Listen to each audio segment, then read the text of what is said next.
Hello, everyone. Welcome back to another episode of Fourth and Gold right here at Beyond the Big Ten. Follow us at the Beyond the Big Ten for all your college basketball and college football content all season long. I'm Joey Christopoulos. Let's bring in our host here to talk some Gophers football. He is from that other pregame show. You might also know him from CBS Network, but you also know that he is a former Gopher standout himself. It's Brock Vereen. Hello, Brock. How you doing, Joey? It was a grueling week, but when the axe is on the line, sometimes it's easier to forget the past, which now on a 3-game skid, the Gophers need to start forgetting some things and looking toward the future. Yeah, let's go do a little bit of some Gophers talk. We want to hand out some awards here in the show, and we are going to wrap up with some general college football, but let's stick on the side of the Gophers for a moment. I don't really think we're going to go back and rehash last week's game to give one of your famous quotes. I think we might be burning the tape on that particular one right there. Yeah. But two kind of in general questions. The first one for you, as they head into this final game against Wisconsin, rivalry week, I do want to hear your thoughts on Wisconsin. My question for you to start off is, when we look back on this team in 4 or 5 years, what are we going to say? Is this the beginning of something? Was this a group of players kind of coming in, coming out? What are we going to say about this Gophers team 5 years from now? Something positive or maybe something a little bit more in the middle? 5 years from now, we will say the youth of this team showed, and hopefully we'll say, so five years from now, we'll say 5 years ago, man, that was an inexperienced team and it showed. But you know what? 3 years ago, meaning 2 years from now, it really paid off. That's how I feel. There is a lot of good in regards to the physical side of the game. There is a lot of growth left still on the table. There's still some meat on the bone. I was hoping that some of the younger guys would have matured a little bit more, right? That Northwestern collapse, it's okay, this is a young team, and hopefully they learn from this. But then the Illinois collapse happened, and the Purdue really wasn't a collapse. It was just from start to finish, guys just didn't look ready. So what you can hope for is that guys learn from this entire year, even though you were hoping they would learn from the first half of the year going into the second half. As a whole, you will say this was an inexperienced team that hopefully learned from it. In regards to something more specific, I will say this is a team that just was not able to play PJ Fleck football. PJ Fleck football is control the time of possession, don't turn the ball over, and play penalty-free / mistake-free. Turnovers have been an issue from the jump, and they quite honestly have not gotten better. Penalty-free, yeah, they've played penalty-free for the most part, so I will give them that. But you can't win the time of possession when, I have it right here, they're averaging 152 yards per game on the ground, which would be great for some schools, but that's the lowest that Minnesota has had since 2015. And as you can imagine, when you're playing PJ Fleck ball, you have to be able to run the ball. So some good, some bad, but when we look back, that is what we will say. Yeah, that's a great perspective because I think that is the hope, right? If we're trying to look for some silver linings and looking for a little optimism, first of all, obviously they could still pick up their 6th win against Wisconsin this week. But more importantly, it has felt a little bit of a season like some missed opportunities, some blown leads, as you mentioned, the turnovers. And then, of course, you play the what-if game with some injuries when you talk about a Darius Taylor and you talk about a Cody Lindenberg. So isn't that the hope, Brock, that in a couple of years from now, when this team is competing and when this team is stacking wins, you can kind of maybe look back at this season and say, man, they almost had it that season too as well. But these are maybe some of the building blocks for a brighter future in Minnesota. Exactly. And obviously in the days of NIL and transfer portals, it used to be so fun to say, man, this is a young team, but I can't wait to see what they look like 2-3 years from now, like I just said. But there is just that little caveat of guys are transferring everywhere for whatever reason, right? Starters are leaving to be role players somewhere else. It's impossible to predict what this team looks like next year. But as we sit here on the week of Thanksgiving, yes, I'm excited for Darius Taylor, who, might still be a freshman All-American, even though he only contributed really a month and a half of football. I'm excited for the growth of Ethan Kaliak-Manis. I still feel that there. You know what Ethan is? It's when a musician releases an album and there's 22 songs on it, and there's 7 really good songs on it, and you're thinking, man, if you just made a 10-track album and took off a lot of this fluff, this would be a classic album. Yeah. That's how I feel about Ethan, and I'm curious what the offensive coordinator situation looks like. PJ Fleck has had a little more turnover in recent years with his staff. That is normal. I'm interested to see what he does there, but the growth and development of Ethan Kaliak-Manis will be the most important factor. That's so funny. That's a great analogy. My wife the other day was cleaning, and she threw on Lauryn Hill's The Miseducation of Lauryn Hill, and I'm like, man, I haven't heard that album in a really long I haven't heard it in a long time. Yeah. But if you remember that album, there's a lot of classroom interstitials in there. There's a lot of in-between tracks to the actual. It's a great album. Don't get me wrong. I'm not going to compare it. It's probably better than Ethan Kaliak-Manis' play this year. But yeah, sometimes there's a little bit too much filler and not enough of the actual meat on the bone. Exactly. So real quick before we move on to some awards for the season, I do want to ask you. We're producing shows across the board here for Beyond the Big Ten. I was on the Wisconsin pod last night, and let me tell you right now. The rivalry between Minnesota and Wisconsin seems very real, quite visceral, and I want to open up the floor to you to give your perspective on the Minnesota side. So just you tell me, how do Minnesota fans feel about Wisconsin?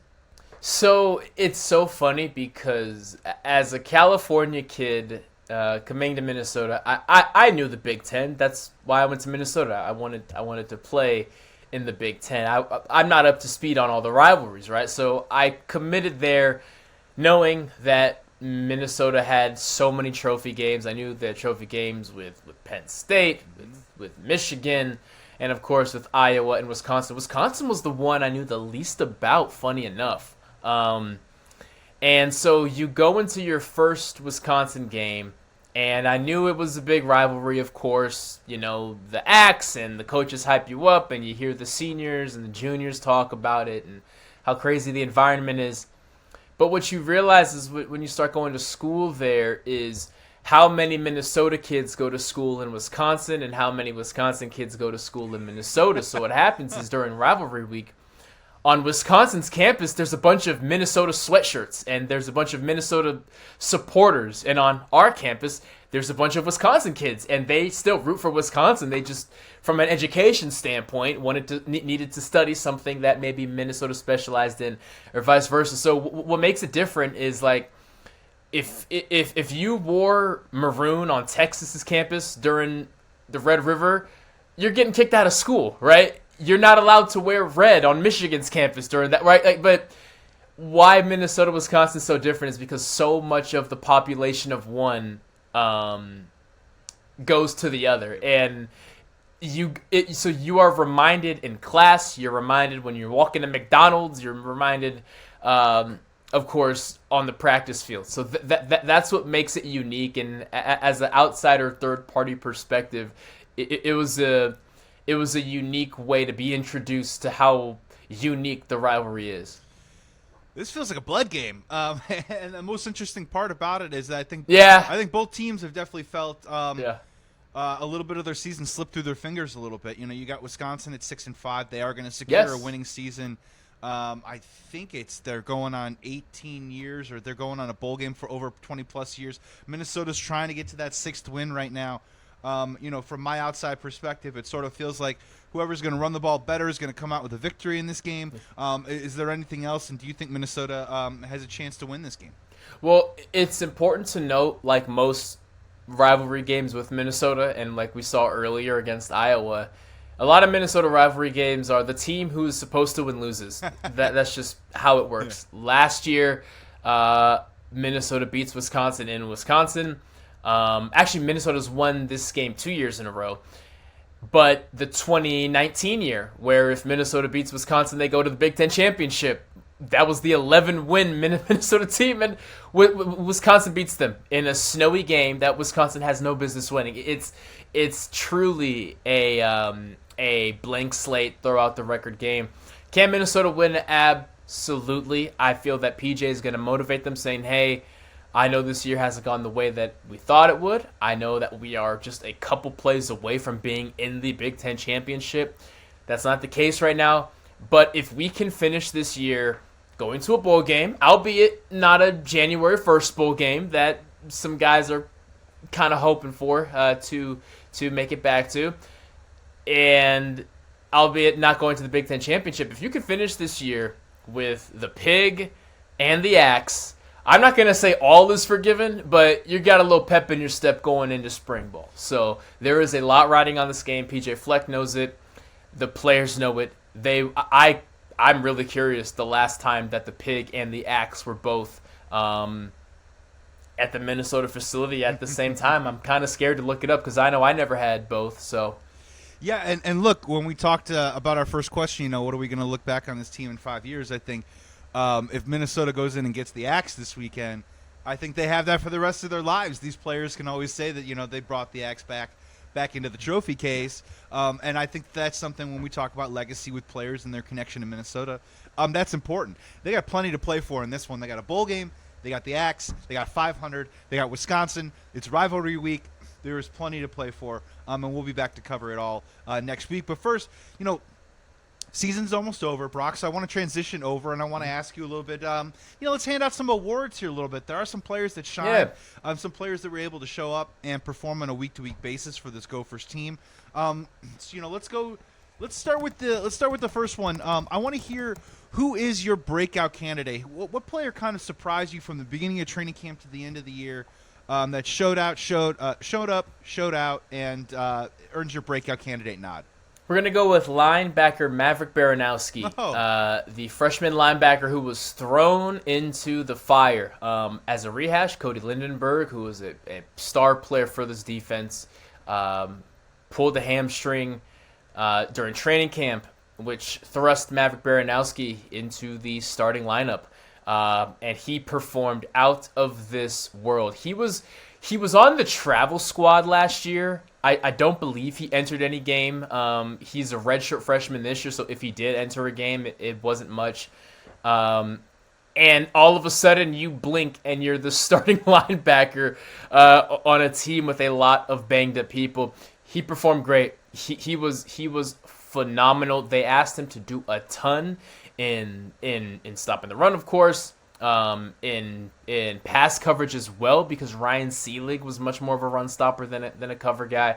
So for a freshman to be thrown in the fire, have so much on his plate, have to replace a key piece to this defense, he was phenomenal. Cannot wait to see his growth. Great call, and as we already mentioned, on the other side of the ball, you got a true freshman like Darius Taylor.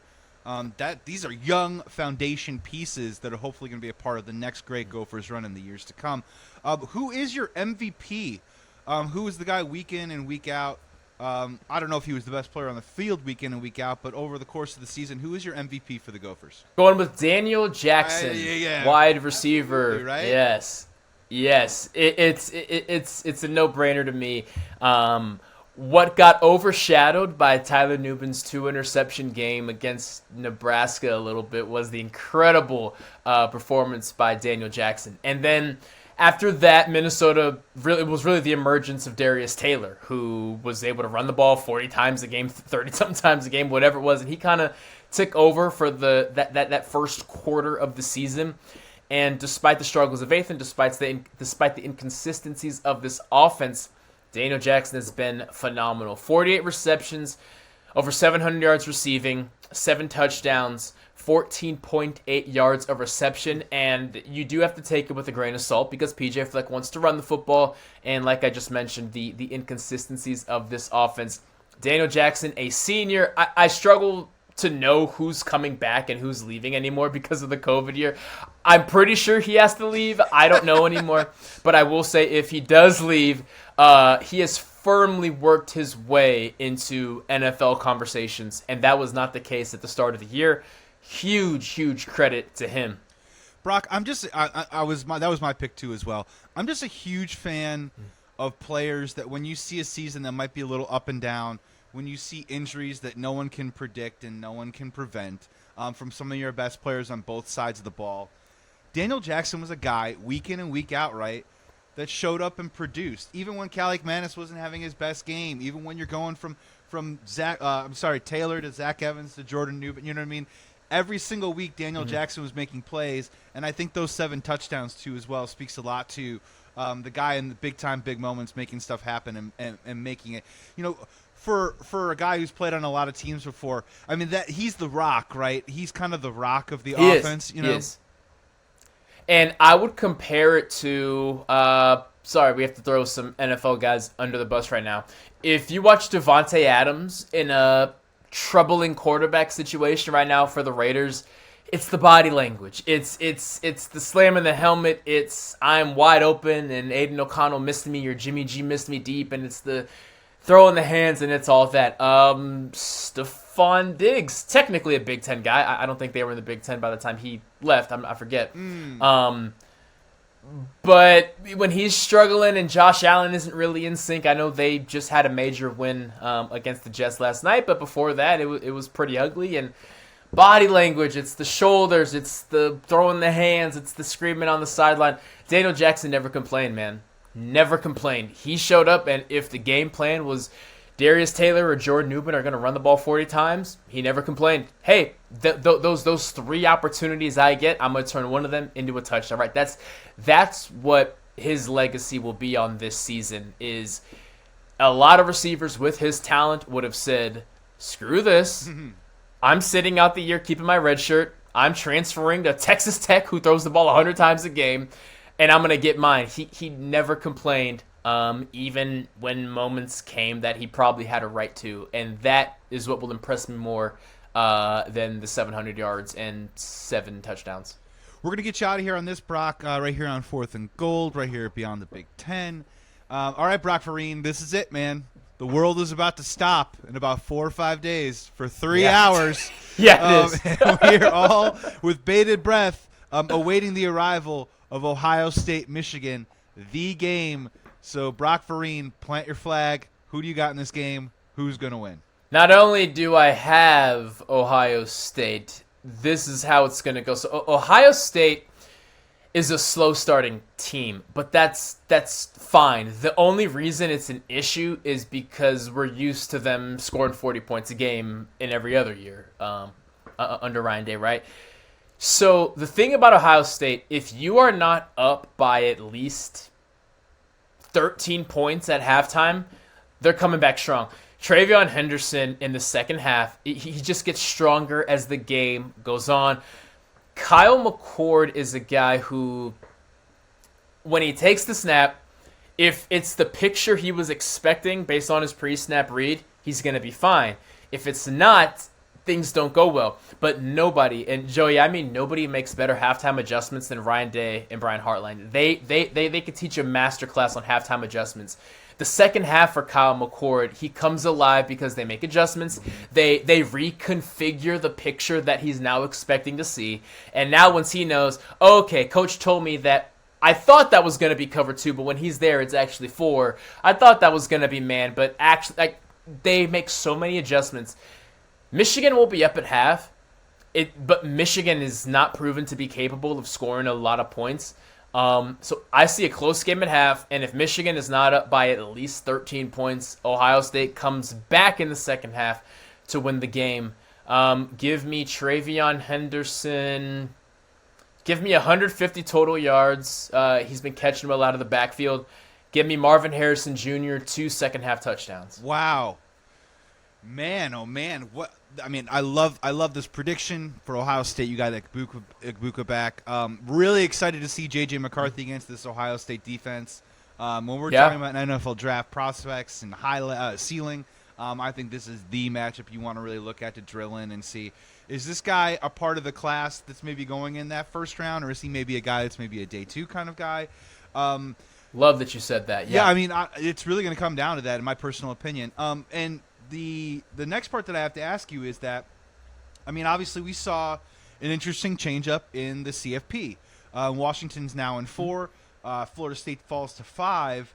I don't know if that's the Jordan Travis factor. I'm not really sure. Obviously, there's a lot more to be played out here. My question for you, though, is from a college football perspective, from a ratings entertainment perspective.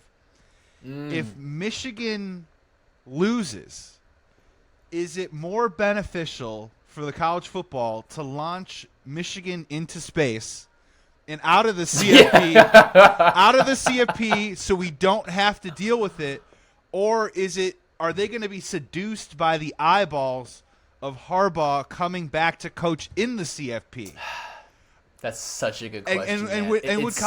Could college football actually run with that and be like, we were willing to risk Michigan winning the national title with everything that's going on for eyeballs versus, when you lose a game, sometimes see you later. You know what I mean? Where do you land?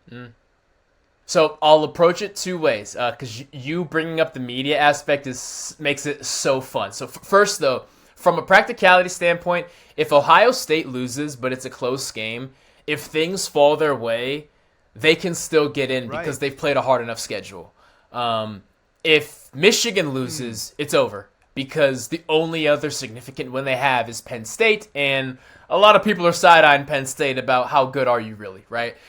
So Michigan has to win for any hope. I don't care if Bama beats Georgia, if Oregon loses to Oregon State and then they beat Washington, if Florida State loses, there's no way Michigan gets in if they lose this game.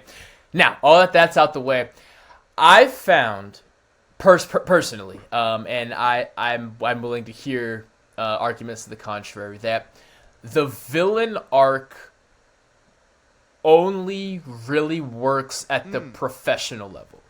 People want to root for kids. Even with NIL, even with kids driving Rolls Royces around campus, like even with all of that, guys in commercials and all of that, people want to root for kids. When you watch college football, you see kids, even when they're all 24 years old right now because of the COVID year, right? So while Harbaugh and the block yellow M of Michigan would be the villain, at the end of the day, JJ has to be the villain. Blake Corum has to be the villain. Donovan Edwards has to be the villain. And we want to root for those guys because we see them as children.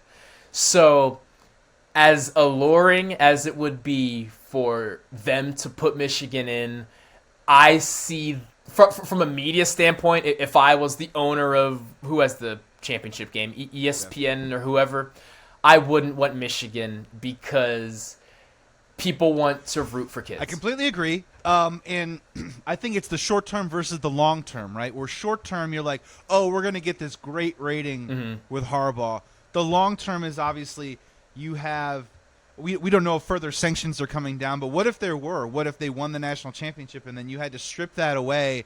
I mean, there's an embarrassment Everything level gets wiped there. And I'll never forget, too, I always just go back. I'm sorry, like, I'm going to turn 40 in a couple of months, so forgive me. But, like, I always go back to the Fab Five. I mean, we'll never forget what the Fab Five did, what they accomplished, the kids specifically that you're talking about. But when we open up the book and we look at it now, those banners aren't hanging anymore in that stadium. And it's embarrassing on a couple of different layers, from an NCAA broad perspective, from a Michigan perspective specifically.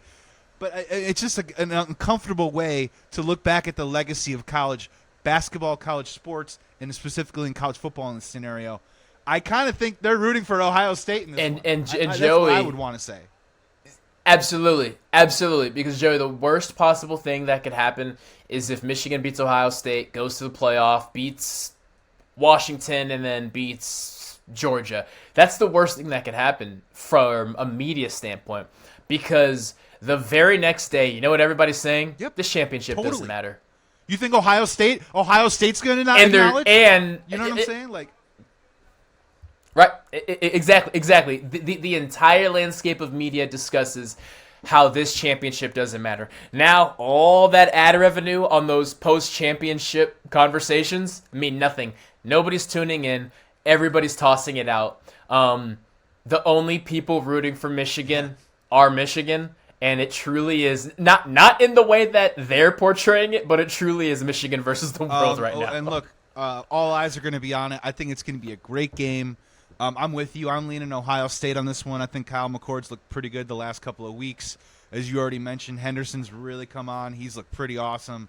over the last month, and I just think their defense is just a little bit better. 20 touchdowns from Blake Corum. How many more is it going to take? Does he got to get to 23? Right, to make this a game? I'm not so sure. I'm not sure, but I'm leaning a little Ohio State on this one too as well. We got to get out of here. Brock Vereen, thank you so much for joining the show. Our host right here. You can check him out on That Other Pregame Show, which is awesome. What an awesome, talented slate of people talking sports on the weekly. Also doing work for CBS Appreciate Network too as well. I'm Joey Christopoulos with Fourth and Gold. Thank you so much for tuning in, you guys. We got one more week. It's flown by, but maybe the Gophers can pick up. It's crazy. It really right? has. Hopefully the Gophers crazy. can pick up one more win and talk. We can talk a little some bowl action next week. Until then, be well, be safe. Please be good to each other. Enjoy your friends. Enjoy your family for Thanksgiving. This is Fourth and Gold. We are out.